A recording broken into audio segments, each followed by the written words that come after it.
underline. Omong dikit tapi nyelekit.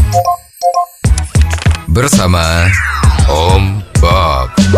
Temukan di channel YouTube Om Bob Indonesia.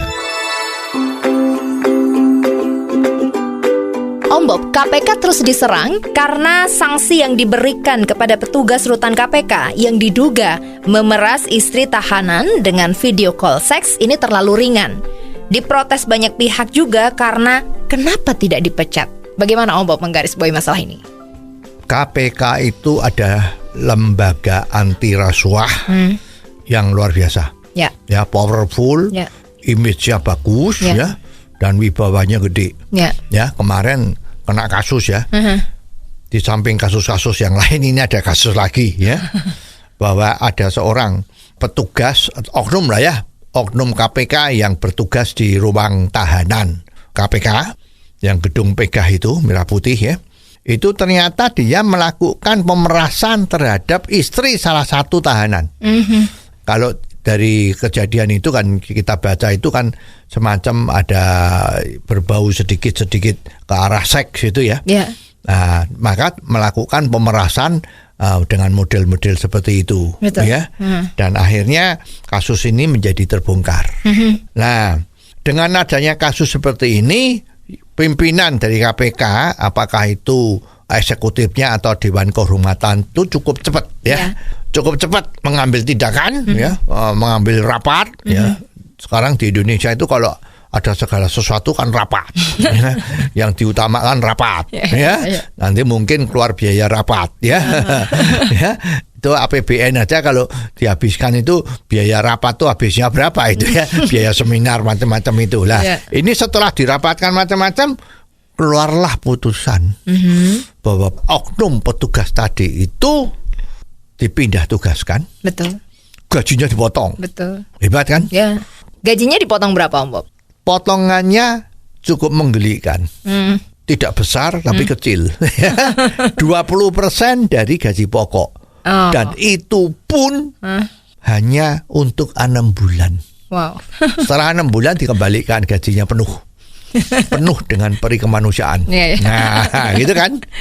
Nah, ini banyak orang yang mengatakan, wah ini hebat ini ya. KPK kita ini kok betul-betul peri kemanusiaannya tinggi. Ya. Itu pemerasan yang menggunakan metode sedikit menuju sex harassment itu kok juga tidak dianggap masalah gede ya.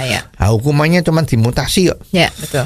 Dan potong gaji pokok 20% selama 6 bulan. Itu rasanya sudah berat sekali ngambil putusannya. Nah, banyak orang yang ngomong ini pertanda atau presiden yang jelek. Ya, karena sudah terjadi pelanggaran yang seperti itu di dalam lembaga anti korupsi, kok melakukan tindakan yang tidak terpuji seperti itu. Satu itu kan. Nomor 2, hukuman yang dijatuhkan kok ya cuman seperti itu.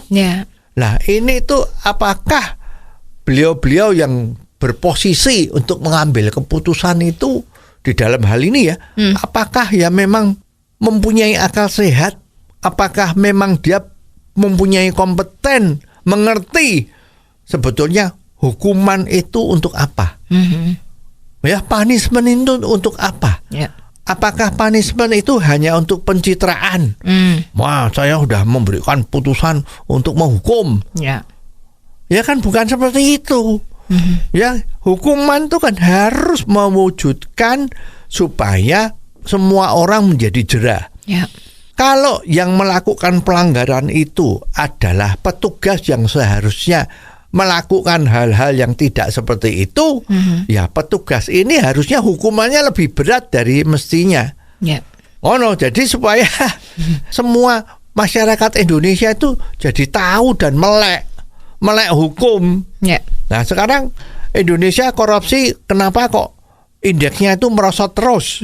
Nah, salah satunya ya seperti ini, hukuman yang diterapkan itu dianggap enteng. Ya, jadi dihukum atau tidak dihukum sami saja. Ya, karena terlalu ringan hukumannya. Ya, jadi ini yang harus betul-betul ya harus ada satu reformasi di dalam tubuh KPK agar supaya fungsi dari KPK yang pertama kali dibentuk itu bisa betul-betul mewujudkan Indonesia yang bebas korupsi. Oh, jadi begitu ya Om Bob. Jelas deh sekarang. Terima kasih Om Bob untuk waktunya. Sampai ketemu lagi di waktu yang akan datang. Underline. Omong dikit tapi nyelekit. Bersama Om Bob. Jika Anda suka dengan channel ini, jangan lupa subscribe, like, dan komen.